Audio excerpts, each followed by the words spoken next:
महाराज की जय।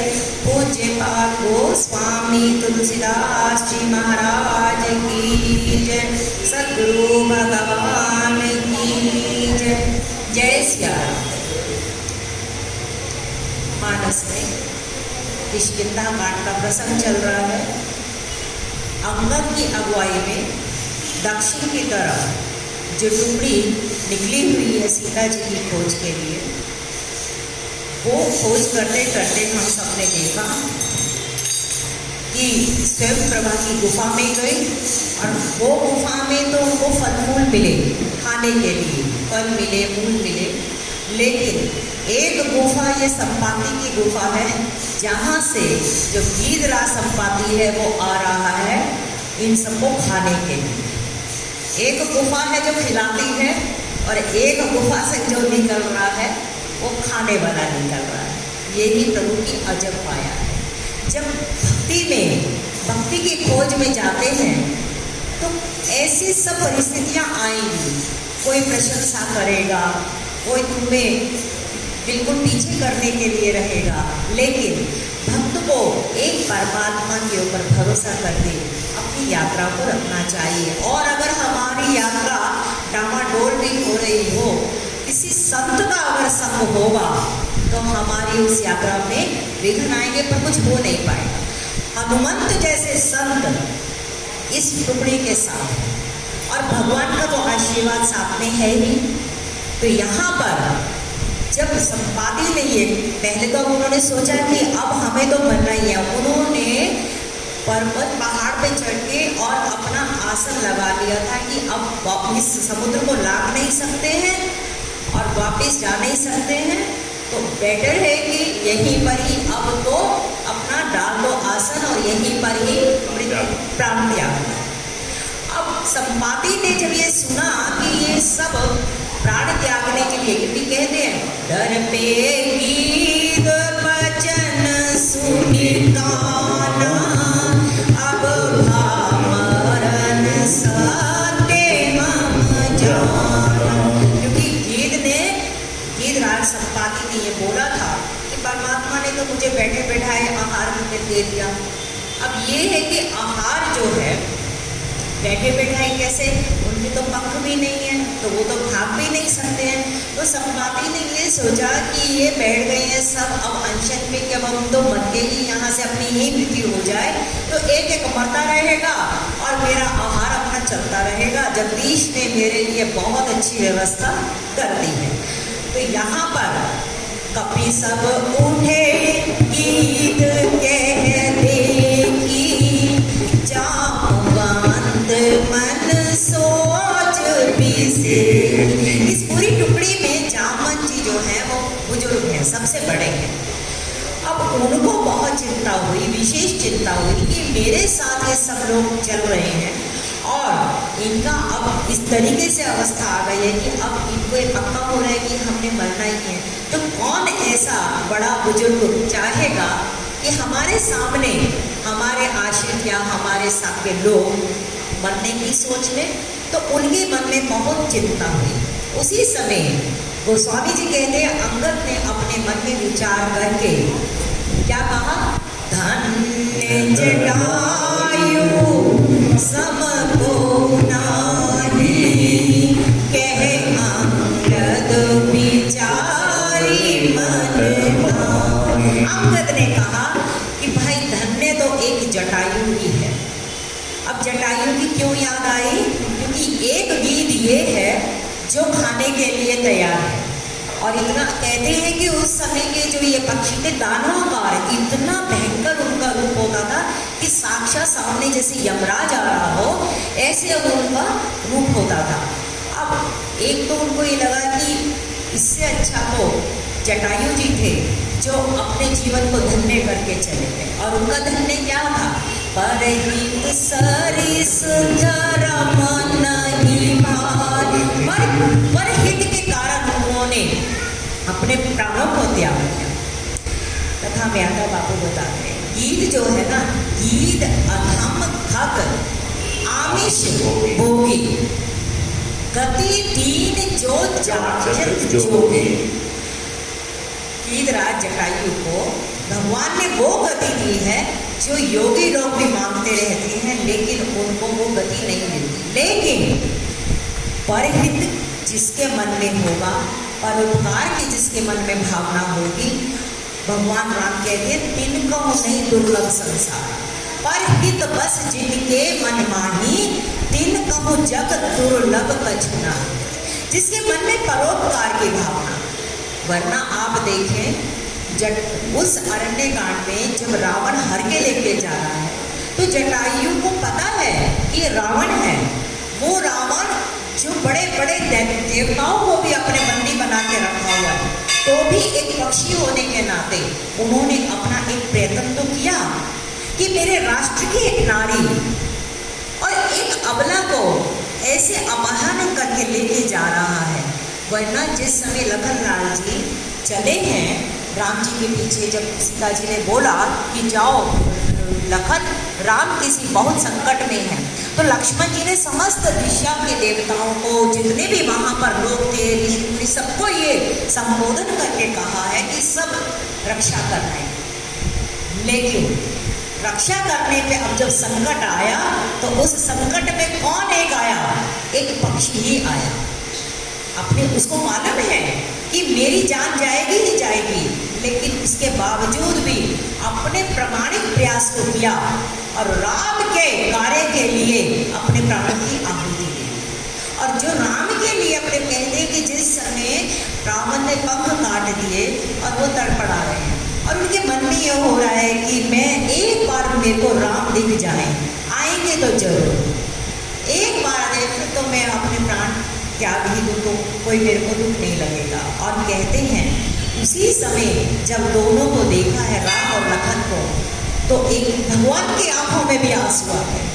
और बहुत सुंदर गीतावली में उसका प्रसंग आता है कि जटायु को कहते हैं कि हे पिताजी, आप मुझे पिता करके संबोधन किया है कि आप कहें तो कितने समय तक आप जीवित रह सकते हैं और मैं आपको बिल्कुल वैसा ही दोबारा दे सकता हूँ। समय प्रभु ने ऐश्वर्य दिखाया, लेकिन जटायु ने कहा कि नहीं, मेरे को अब जीने का कोई अधिकार ही नहीं।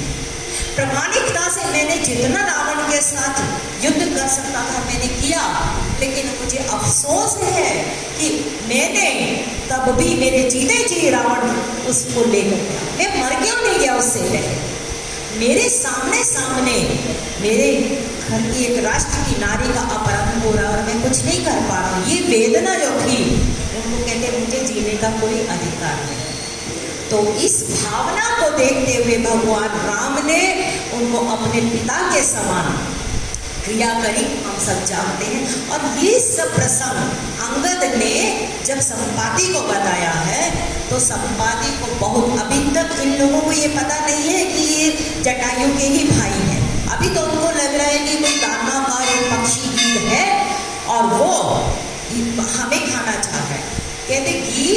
अलम खग आनिश भोगी।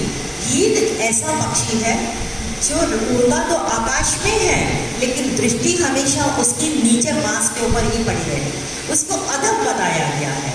लेकिन जो परमात्मा के लिए कार्य करता हुआ अगर अपने प्राण दे देता है तो उसको तो जब भगवान ने अपने स्व वहाँ पर धाम उसको भेजा है और अपना पद दिया है वहाँ पे, तो इसीलिए राम का काज कौन सा है कि जो परहित में लगा है। तो यहाँ पर जब ये सुने संपाति बंधु के करनी, गोस्वामी जी कहते हैं जब अंगद के मुख से संपाति ने अपने बंधु यानी अपने भाई जटायु की बात सुनी, रघुपति महिमा बहुविधिवर, इतना प्रसन्न हुआ कि देखो मेरे तो भाई ने जो करा, लेकिन रघुपति ने भी अपने रघुकुल के अनुसार कितनी सुंदर वहाँ पर जब जिस समय ये बात आई, अंगद कहने लगा कि धन्य जटायु संभव नाही। तो जितने वहाँ वानर सब बैठे थे वो सब जाम्बवंत जी की तरफ देखने लगे कि वो अधम पक्षी, वो मांसाहारी पक्षी, और उसको धन्य कर रहे हैं अंगद जी, ये क्या कारण है। तो जाम्बवंत जी ने उस समय कहा कि नहीं, यहाँ पर अंगद बिल्कुल ठीक है, जो राम के कार्य के लिए अपना प्राण त्यागता है वो कैसा ही हो वो धन्य ही होगा। और उसको धन्य, क्योंकि जिस समय पार्वती जी ने भगवान शंकर से राम कथा की एक कहा था, प्रभु मुझे कथा सुनाओ, तो वहाँ पे भी भगवान शंकर ने उसको कहा था, धन्य धन्य गिरिराज कुमारी, नहीं तुम्हार सम को उपकारी। क्या उपकार? पूछे यु रघुपति कथा प्रसंगा, सकल लोग जग पावनी गंगा। हे पार्वती तुम धन्य हो कि तुमने जगत के परोपकार के लिए, तुमने राम कथा के लिए, अगर कोई जिज्ञासा ना हो तो वक्ता भी क्यों बोलेगा। कहते हैं गायें भी तभी दूध देती है जब बछड़ा माँ के उसमें थनों में जाकर अपना सिर देता है, तो फिर अपने आप ही गाय का भी दूध अपना निकलता है। ऐसे ही कोई भी जिज्ञासा आती है तो उसके अनुसार ही तो कथा। ये पार्वती तुमने कितना परोपकार करा है इस जगत पे, तुमने प्रश्न किया और तुम्हारे बहाने समस्त जगत को राम कथा सुनने को मिलेगी। तो धन्य तो वही है जो परहित में लगा रहे, धन्य वही है जो परमात्मा के नाम में, परमात्मा के काम में लगा रहे। और जब ये सुना संपाति ने अपने बंधु की करनी, फिर उसके बाद वो कहता है, मोहित जाओ सिंधु तट, देखो तिलांजलि ताई, भजन सहाय कर विनय, पैठा हो जय जान। अब क्योंकि हम सब जानते हैं संपाति के पंख इस समय बिल्कुल है नहीं, पक्षहीन है, वो ज़्यादा चल नहीं सकता, और इस सब पर्वत के ऊपर बैठे हुए लोग हैं। अब सिंधु तट पे जाना है तो नीचे जाना पड़ेगा, वानर तो दौड़ के जा सकते हैं लेकिन संपाति तो नहीं जा सकता। तो अब वो कहते मोही ले जाओ, यानी कोई तो लेके जाएगा उनको, सहारा देके लेके जाओ, सहारा देना पड़ेगा। तो वहाँ पर विनय पत्रिका में ये बात आती है कि हनुमान जी ने संपाति को दिव्य पंख दिए और उनका बिल्कुल शरीर जो है दिव्य बना दिया और उनको साथ लेकर चले। और दूसरी अन्य रामायण में आता है कि हनुमान जी ही उनको गोद में उठाकर और सिंधु तट पर लेकर आए। जो व्यक्ति बहुत बोल करता होगा ना, उससे उतना काम नहीं हो पाएगा। ये अंगद भी कितना बोल कर रहा है, जाम्बवंत जी भी अपने प्रतिभाव दे रहे हैं, लेकिन एक हनुमान जी हैं जो बोलते नहीं हैं और करते सब कुछ। और अल्टीमेटली जाम्बवंत जी को बोलना पड़ा उसको, का चुप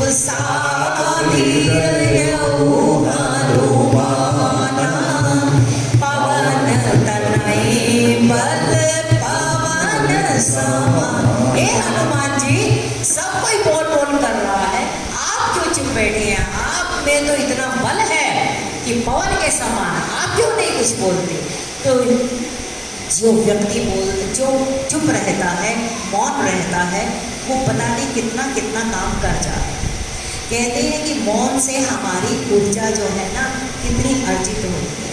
हम और कुछ ना करें, हम भजन ना कर पाए, हम जब तक कुछ भी ना कर पाए, अगर हम, ऐसा संतों के विचार है, अगर हम दिन में कुछ समय के लिए अगर हम मौन में भी जाए तो हमारी बहुत ऊर्जा जो है वो बचती है। क्योंकि ये जो वाणी है, ये वाणी भी हमारी ऊर्जा को खत्म करती है। जितना जितना हम बोलते हैं उतना उतना हमारा एनर्जी कंज्यूम होती है। हम रात को सोते हैं और सुबह उठते हैं तो एकदम फ्रेश होते हैं। इसलिए होते हैं कि उतने दौरान में ना दिमाग कुछ सोच रहा है, ना मन का कुछ चल रहा है, और बिल्कुल चुप है। और वहाँ उस समय हमारी जो चेतना है, किसी अदृश्य चेतना को स्पर्श कर रही होती है और हम एनर्जी में हमें मिलती है। कहते हैं जिसको जीवन में साधना करनी है उसको मौन, 4 प्रकार का मौन रखना चाहिए। सबसे पहले वाणी का मौन थोड़ा थोड़ा धीरे धीरे करना चाहिए। वाणी का मौन, अब ऐसा तो नहीं है कि बिल्कुल हम लोग तो संसारी हैं, कैसे हम सारा अपने घर की गृहस्थी के भी काम करते हैं। जितना हो बस जरूरी उतना बोलें और बाकी समय हम ये प्रण करें कि हम उतना समय राम नाम, प्रभु नाम हम लेते रहें। ये वाणी का मौन है।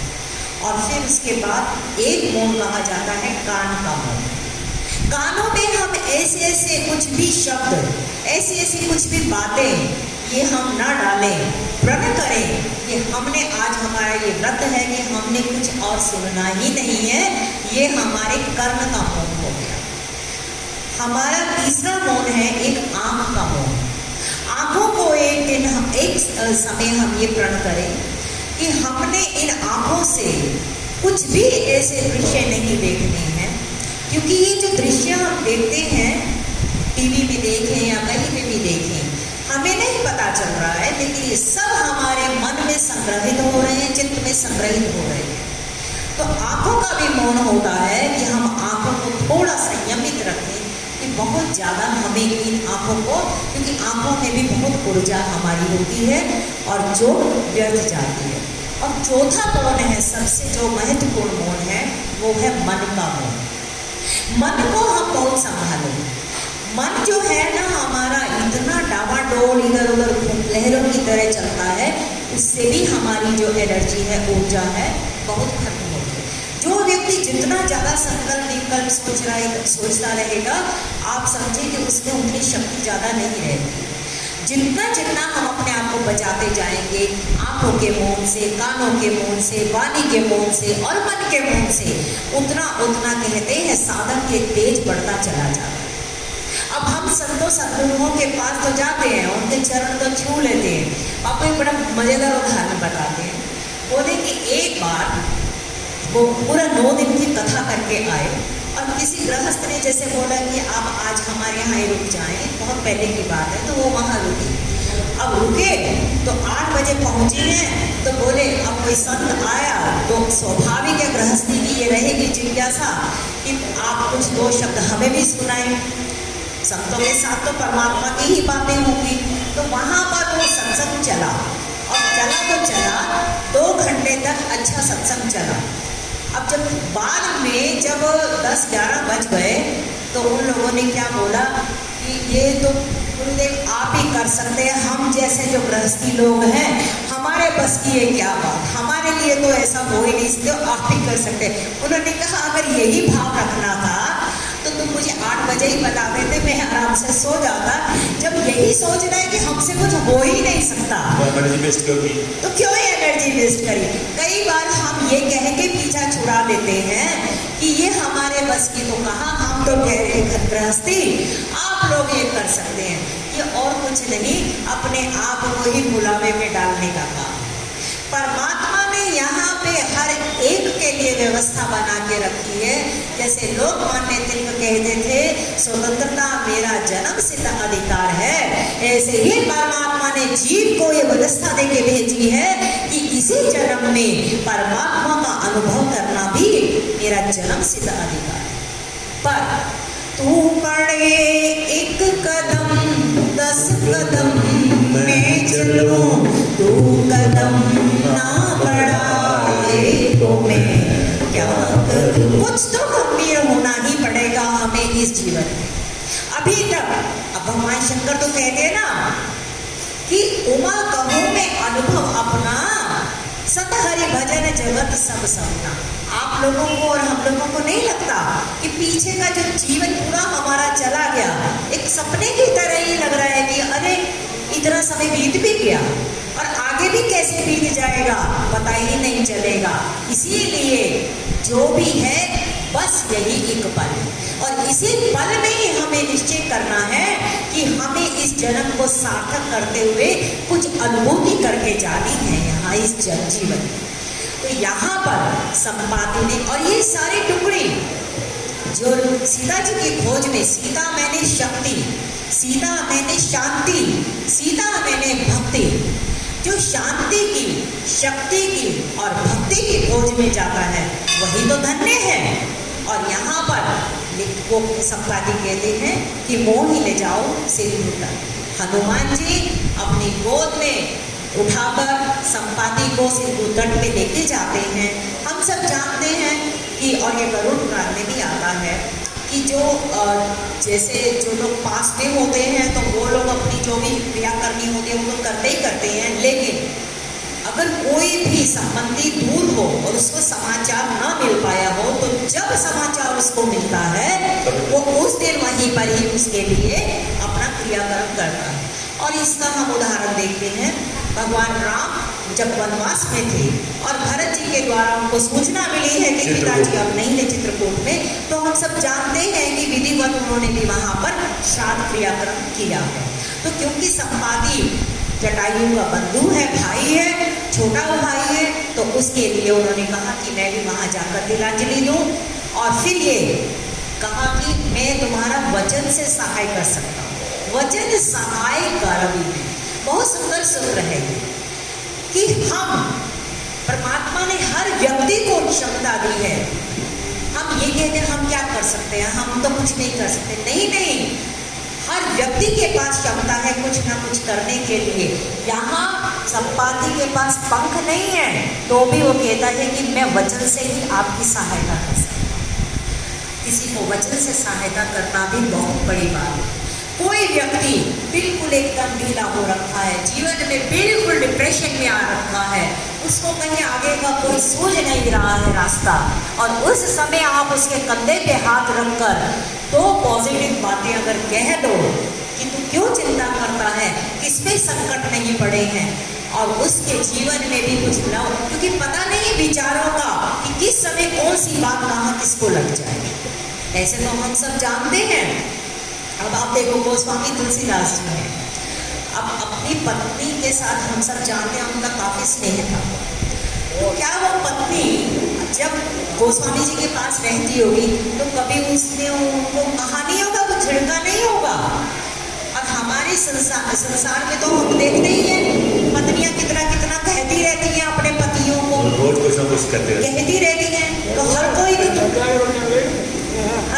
तुलसीदास जी ऐसा नहीं बन पाया ना, लेकिन किसी घड़ी में कोई वचन ऐसा लग जाता है तीर की तरह और वो व्यक्ति के अंदर तक चला जाता है और उसका जीवन पलट जाता है। इसीलिए कहते हैं कि सत्संग में बैठ कभी ना कभी, क्योंकि हमारे विचार जो है ना, इन विचारों को विचारों से ही काटा जाएगा, और जब कभी कोई विचार हमारी बुद्धि में बैठ गया और हमारे जीवन में कब परिवर्तन आ जाए तो ये कुछ नहीं पता, किसकी कौन सी घड़ी कब आती है, उस घड़ी का तो हम सबको इंतजार करना चाहिए। तो यहाँ पे संपाति कहते हैं कि मैं आप लोगों को और तो कुछ मदद नहीं कर सकता हूँ, मैं अपने वचनों से आपकी सहायता कर सकता हूँ, और से आप सीता जी की खोज खुद ही कर पाओगे। तो अनुज क्रिया करी सागर दी सुना हूँ कभी पीरा। अनुज मैंने छोटे भाई का जो श्राद्ध जो भी था अपने हिसाब से उन्होंने महासागर के तीर में किया। ऐसा माना जाता है कि अगर हम कहीं जा ना पाए तो सबसे बड़ा तीर्थ समुद्र भी है। कहते हैं कि आप अगर गंगा सागर एक बार अपने करवा आया हो सारे के सारे जो भी कर्म है, आपको दोबारा श्राद्ध करने की जरूरत नहीं है, कि समस्त तीर्थों का राजा जहाँ समुद्र माना जाता है वहाँ पर समस्त नदियों का संगम होता है। तो यहाँ पे समुद्र के तीर पे उन्होंने अपने अनुज की क्रिया की और फिर सबने उनको घेर लिया। अब तो कोई डर नहीं रहा ना संपाति से, तो उनसे पूछते हैं कि आपकी ये दशा कैसे है। तो उन्होंने कहा कि कहीं निज कथा सुनाऊं कभी पीरा। अब संपाति अपनी कथा सुनाने लगे हैं, अपने जीवन की कथा। हम गौबांधु प्रथम तरुणाई, गगन गए रवि बिगड़े बुराई। जटायु और संपाति दोनों अरुण के पुत्र हैं। अब इनको हम जानते हैं जो समुद्र उसके सूर्य भगवान के साथ साथी हैं, और अरुण के नाम से ही अरुणिमा नाम आता है। जो सूर्य के उगने से पहले की जो लालिमा होती है उसको अरुणिमा कहते हैं। तो ये अरुण के दोनों पुत्र हैं संपाति और जटायु। तो कहते हैं हम दोनों बंधु थे, भाई बहन थे। प्रथम तरुणाई अपनी जवानी की बताते हैं। जवानी में किसको गोस्वामी जी कहते हैं कि जिसको जवानी में जोर किसको नहीं आता, एक जवानी का नशा अपना ही होता है। तो वो ये बताते हैं कि हम भी जब जवान थे तो हम लोगों ने एक होड़ लगाई दोनों ने कि कौन सबसे ज़्यादा बलशाली है, और तो कोई आसपास दिखा नहीं, तो आपस में ही लगा दी। तो लगाने के बाद ये हुआ कि कौन सबसे पहले वहां पर सूर्य के पास निकट जाएगा। गगन गए रवि निकट उड़ाई। प्रतिस्पर्धा लग गई, और प्रतिस्पर्धा लगने में जब उड़ते जा रहे हैं और इतनी आगे तक पहुंच गए तो स्वाभाविक है सूर्य भगवान का तेज तो हर कोई नहीं सह सकता है। संपाति कहते हैं तेज न सही सक सो फिरी आवा, मैं अभिमानी रवि नियरावा। जटायु जो था वो सूर्य भगवान का तेज नहीं सह सका और उसने मान लिया कि मैं अब आगे नहीं जाऊंगा, मेरी यही क्षमता है और मैं आगे नहीं जा सकता, और वो तो वापस आ गया। लेकिन मैं अभिमानी था। गोस्वामी जी बहुत सुंदर यहाँ बोलते हैं, सूत्र दे रहे हैं। अभिमानी व्यक्ति कभी अपनी हार स्वीकार कर ही नहीं सकता, क्योंकि अभिमानी व्यक्ति स्वीकार करेगा अपनी हार तो वो तो उसको अपना जो उसको श्रेष्ठता दिखानी है वो तो फिर खत्म हो जाएगी। तो खुद मानते हैं, और ये जवानी की बात है। जवानी में तो पता नहीं कैसे लोग क्या काम कर लेते, फिर बुढ़ापे में आकर ऐसा हमने देखा भी है। जवानी में उन्होंने क्या काम करे होंगे, फिर बुढ़ापे में कहते हैं हमने क्या काम उस समय, क्या हमारी बुद्धि थी, हमने ऐसे काम किए। पछतावा तो जब इंद्रियां नहीं चलती है ना तभी आता है। उससे पहले तो आदमी को लगता है कि मेरे लिए तो पूरी धरती मेरे को मैं काबू कर सकता हूँ, क्योंकि इंद्रियों का बल होता है, अभिमान होता है। तो यहाँ पर जब संपाति कहते हैं मैं अभिमानी था और आगे मैं सूर्य को छूने के लिए बढ़ता चला गया, लेकिन अंततः क्या हुआ, जरे पांख अति तेज अपाया, करी भूमि करी घोर चिकारा। और धीरे धीरे पास आता रहा तो सूर्य भगवान का जो तेज है वो इतना ज़्यादा प्रचंड हो गया कि मैं उस तेज को नहीं सह पाया, और उससे मेरे पंख जल गए। और अब जब पंख ही जल गए तो फिर तो धरती पे गिरना ही है। और कहते हैं कि ये विंध्य पर्वत के पास जो जगह है वहाँ पर वो आकर गिर गए और बिल्कुल चीत्कार कर रहे हैं, दुखी हो रहे हैं। परेशान हो रहे हैं, जला हुआ शरीर है एकदम, उसी समय भूमि एक नाम चंद्रमा होहि लागे गया देखी करे मोही। मेरी इस अवस्था को, दयनीय अवस्था को, एक चंद्रमा मुनि नाम के ऋषि थे, वो वही उसी पर्वत पर तपस्या कर रहे थे। चंद्रमा मुनि का बताया है, जो अत्रि ऋषि हैं, अरण्य कांड में जो अत्रि ऋषि हैं, उनके पुत्र है चंद्रमा, और वो उस पर्वत पर तपस्या करते थे।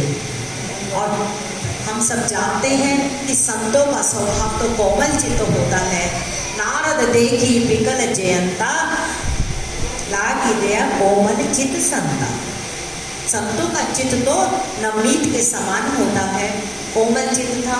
उन्होंने मुझ पर दया करके मुझे समझाया, और मैं इतना ज़्यादा कष्ट में था उस समय, तो बहु प्रकार तेरी ज्ञान सुनावा देह जनित अभिमान छुड़ावा। हर प्रकार से उन्होंने मेरे को ज्ञान दिया, क्योंकि मैं अभिमानी था। ज्ञान तो अभिमानी को ही दिया जाएगा ना, कि तूने क्यों ऐसा काम किया कि तुझे आज इसका कष्ट भोगना पड़ रहा है। और यही तो हम जीवों की भी अवस्था है। अभिमानवश हम क्या क्या करते रहते हैं, और अंततः हमें ही तो उसके कष्ट भोगने पड़ रहे हैं। और देह जनित अभिमान छुड़ा। अभिमान उसको देह, क्योंकि देह उसकी इतनी पुष्ट थी, जवानी थी, और उस देह जनित अभिमान का उन्होंने बंधन कटवाया, ज्ञान दिया।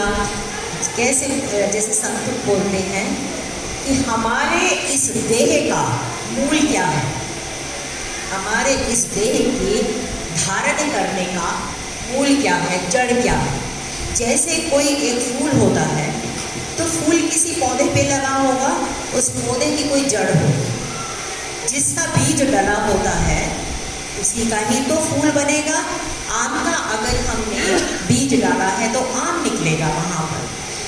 ये जो देह मिली है हमें, मनुष्य देह मिली है, इस देह का मूल क्या है, जड़ क्या है? तो इस देह का मूल और जड़ जो है वो हमारा कर्म है, निज कर्म। काहू न को सुख दुख करदाता, निज कृत कर्म भोगे सब प्राण। देह हमने जो धारण की है वो हमारे अपने ही कर्म के कारण। और कर्म, गोस्वामी जी कहते हैं, कर्म की होई सब रूप ही चीने। अगर हम अपने स्वरूप को जान जाएं कि हम कौन हैं, तो हमसे कर्म नहीं होंगे। वो दिखने में वो कर्म होगा, लेकिन वो कर्म नहीं माना जाएगा। जैसे एक व्यक्ति किसी को चाकू मारता है, तो उसको उस कर्म की सजा मिलती है, उसको फांसी मिलेगी, या जो भी इसको सजा मिलती है वो मिलेगी। लेकिन ऐसे ही एक जो सर्जन होगा, वो किसी का ऑपरेशन करने के लिए अगर उस चाकू से उसका शरीर काट के और उसका ऑपरेशन कर रहा है, तो उसको वो सजा मिलेगी? उसको नहीं मिलेगी। क्यों नहीं मिलेगी? कर्म तो वो भी काटने का ही कर रहा है, और कर्म उसने भी वही किया था, लेकिन उसमें भावना अलग थी और इसमें भावना अलग। अपने ही कर्म से जीव फंसता है, जब ते जीव भयो संसारी। गोस्वामी जी कहते हैं कि जब से जीव संसारी, मैंने इस अविद्या रूपी संसार में आ गया, तब से इस माया के पूरे 84 के चक्कर में वो घूम ही रहा है।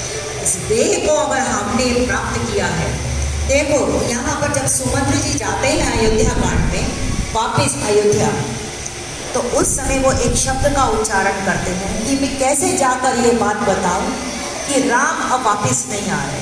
वहाँ एक शब्द बताया उन्होंने, जातना शरीर।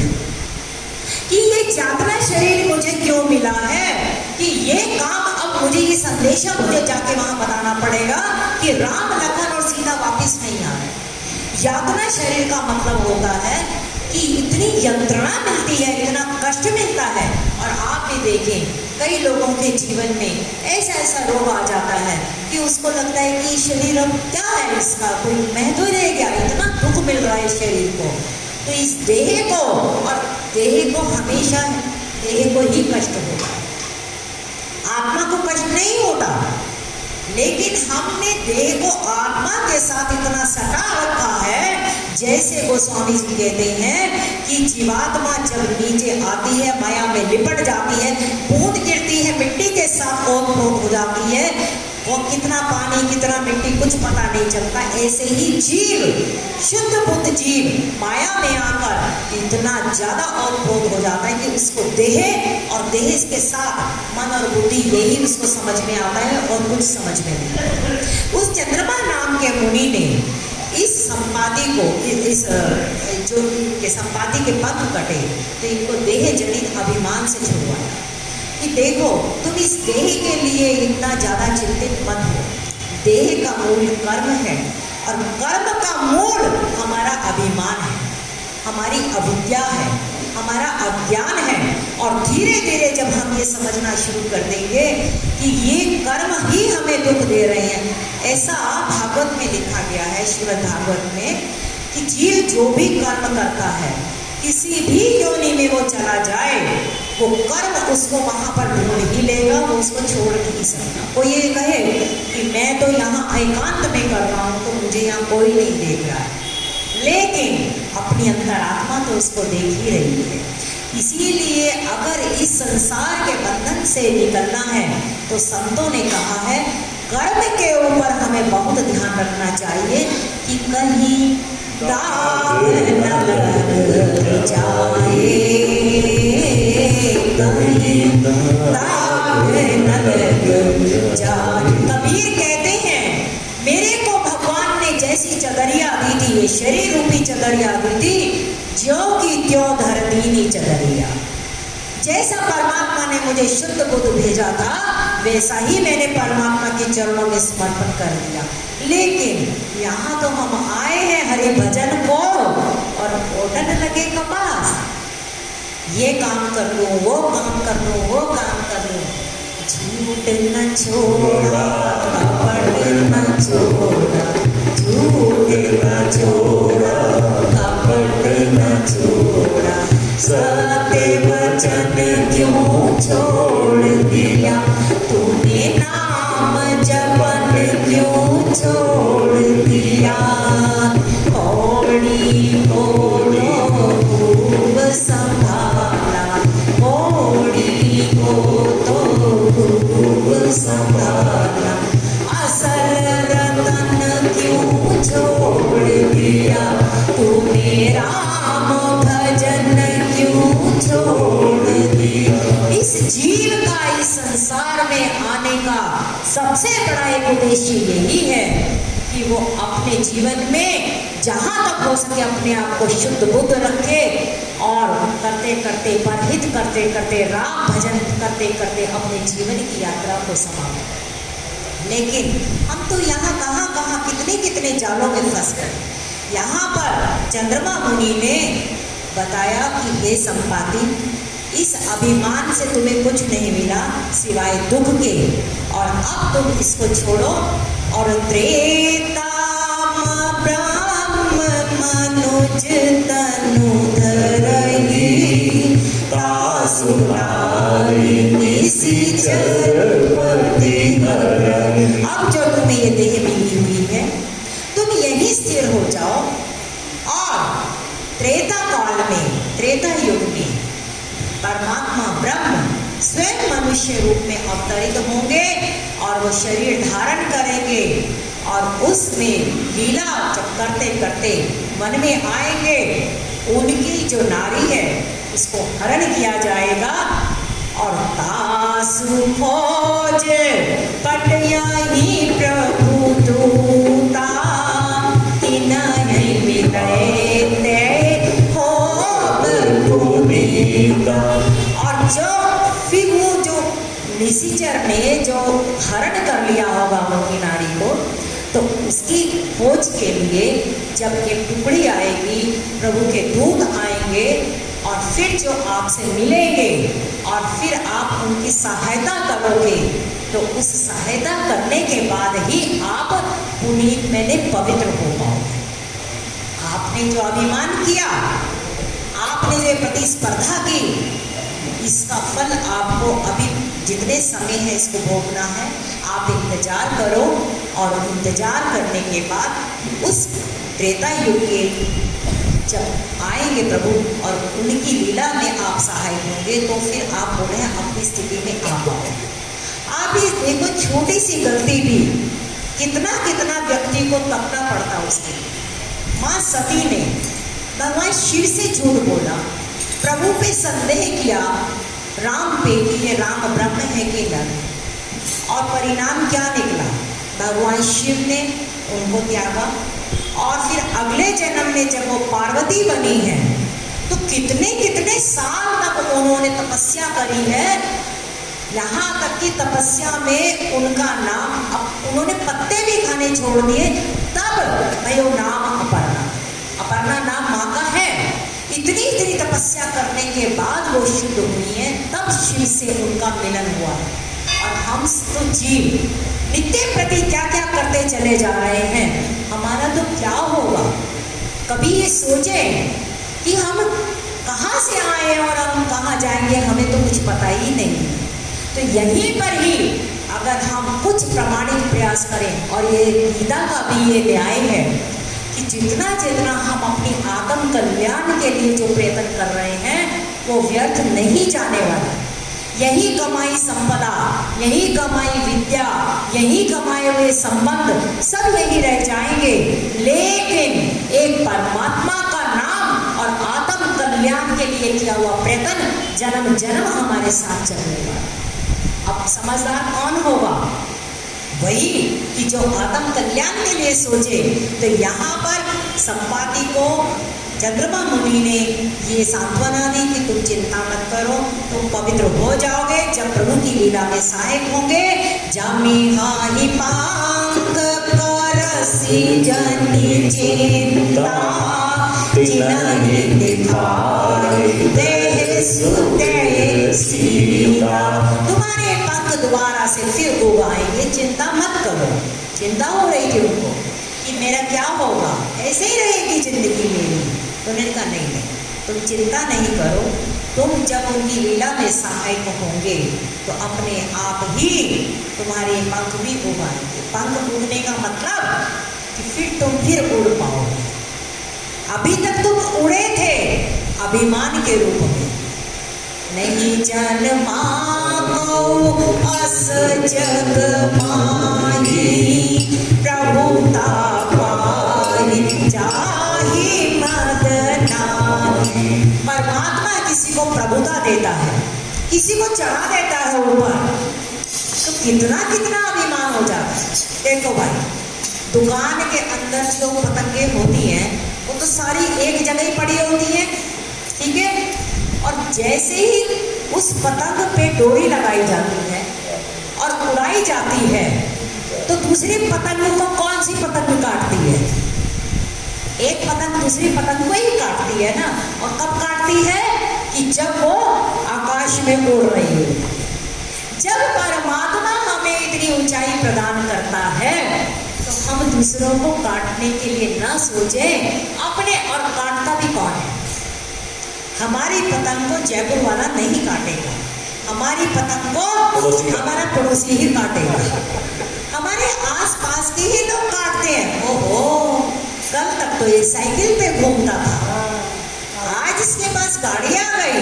ओहो, कल तक तो इसके पास ये हमसे मांगता फिरता था, आज इसके पास 2-2 मकान हो गए। ऊपर ऊपर से तो कहेंगे बहुत अच्छा है, बहुत अच्छा है, लेकिन जीव से अंदर से जो ईर्ष्या हो रही होती है, वो तो परमात्मा ही जानता। राम के काज के लिए कल हमने बताया था कि राम का नाम तो लो, लेकिन राम का काज क्या है? किसी के प्रति ईर्ष्या मत रखें। ईर्ष्या जीव से होती है और निंदा जीव से होती है।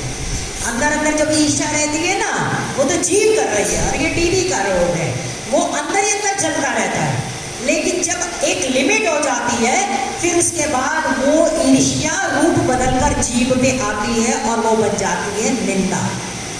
तो जब हम निंदा कर रहे हैं, हम ईर्ष्या कर रहे हैं, हम राग कर रहे हैं, हम द्वेष कर रहे हैं, इतना ही भजन कर लो। कपिल मुनि कहते हैं माँ, जो व्यक्ति दूसरे व्यक्ति से द्वेष करता है वो उस व्यक्ति से नहीं, वो उसमें रहे मुझसे ही द्वेष कर रहा। हमारे सब भजन बेकार हो जाता है अगर हम किसी के प्रति ईर्ष्या रखते हैं, द्वेष रखते हैं। और ये किस कारण होता है? अभिमान के कारण ही तो होता है, अपनी श्रेष्ठता दिखाने के कारण ही होता है। जब तक आप व्यक्ति के बराबर रहो तब तक तो सब सही है। अब अगर ये पता लग जाए कि उसका बच्चा जो है अच्छी पोस्ट पे पहुंच गया है और हमारा बच्चा, जब तक वो बराबर स्कूल में पढ़ रहे थे कोई ईर्ष्या द्वेष नहीं था, लेकिन उसका बच्चा अगर ऊपर पहुंच गया और मेरा बच्चा नहीं पहुंच पाया तो अंदर जो भाव बनता है तो वो परमात्मा जानता है। हमारे उस भजन का क्या फायदा? ऐसा ही यहाँ पर, और हर कोई अपना अपना प्रारब्ध खा रहा है, हम क्यों ना हम किसी के लिए कहें। तो यहाँ पर कहते कि जब तुम आओ चिंता मत करो, जब उनकी लीला में सहायक होंगे तुम्हारे भी पंख बन जाएंगे और तुम भी फिर उड़ान भरना। और वो जो उड़ान भरना तुम उसमें सीता की खोज के लिए सहायक बनना। सीता मैंने भक्ति, उड़ान भरे तो भक्ति को प्राप्त करने के लिए, शांति को प्राप्त करने के लिए। तो यहाँ पर उन्होंने कहा मुनि कई गिरा सत्य भई काजू, सुनि मम वचन कराहु प्रभु काजू। और अपने उस मुनि की बातों को आज याद करते हुए संपाति कहते हैं कि उनकी बात आज सत्य हो गई है और अब मेरा ये कहना है तुम डरो मत। अब परमात्मा का जो काम तुम्हें मिला है अब उसको तुम करो।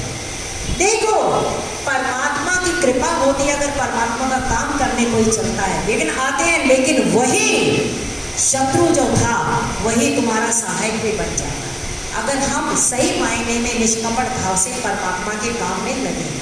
घीवी त्रिकूट ऊपर बस लंका, सहज आशंका। संपाति ने अब बता दिया, क्योंकि हम सब जानते हैं गीतों की जो दृष्टि होती है वो बहुत बहुत दूर तक देख सकती है। तो कहते हैं कि त्रिकूट गिरी के ऊपर वो जो लंका बसी हुई है वहाँ पे रावण सहज असंग रूप में, बिल्कुल उसको किसी का डर नहीं है, वहाँ रहता है। लंका का एक बहुत सुंदर रूपक मिले, पत्रिका में भी बताया गोस्वामी जी ने। लंका एक नगरी भी है, लंका एक नारी भी है, और लंका का एक पूरा कुंडली का जो सप्त भेदन चक्र के रूप में भी वहाँ वर्णन किया हुआ है। तो ये बोलते हैं कि वहाँ पर वो लंका नगरी त्रिकूट गिरी के वहाँ बसी हुई है। अशोक उपवन जय रमाई, सीता सोचे रथ आरही। इधर संपाति देख रहे हैं कि लंका में तो रावण है, लेकिन रावण के महल में सीता नहीं है। हनुमान जी भी गए हैं तो सबसे पहले रावण के महल में गए हैं, वाल्मीकि रामायण के अनुसार। सीता उनको वहाँ नहीं मिली। फिर उसके बाद वहाँ से ढूंढते ढूंढते फिर वहाँ अशोक वन की तरफ गए हैं। तो यहाँ पे भी गीतराज यही कह रहे हैं कि लंका में रावण रहता है, लेकिन उसमें ही वहाँ पर एक उपवन है जो जिसका नाम अशोक है, और वहाँ सीता बैठी सोच रत रही। वहाँ पे सीता जी बैठी हैं। सीता जी जितना समय भी रही हैं वहाँ पर लंका में वो बैठी ही रही। निज पद नयन दिए मन, राम पद कमल परम दुखी का पवन सुत देवी जानकी। हनुमान जी ने भी जब देखा था तो उनको बैठे हुए ही देखा था। गीधराज भी कह रहे हैं अशोक उपवन में माँ सीता इस समय शोकरत बैठी है अशोकवन, लेकिन माँ वहाँ पर शोकरत है, ऐसा समाचार गीधराज संपाति ने इस पूरी टुकड़ी को बताया। और वहाँ ये बोल भी क्या, मैं देखा तुम नाही गिरहि दृष्टि अपार। मैं देख पा रहा हूँ सीधा वहाँ पर माँ जानकी को, लेकिन तुम नहीं देख पाओगे क्योंकि गीत की दृष्टि अपार होती है। बूढ़ भयो नत करते हो अच्युत सहाय तुम्हारा। मैं बूढ़ा हो चुका हूँ, नहीं तो कुछ आपकी मैं सहायता करता। संपाति ने इस तरीके से वचन सहायता उस टुकड़ी की है। और अब आगे का जो प्रसंग चलेगा, जो अब भोज में जो टुकड़ी जा रही है वो क्या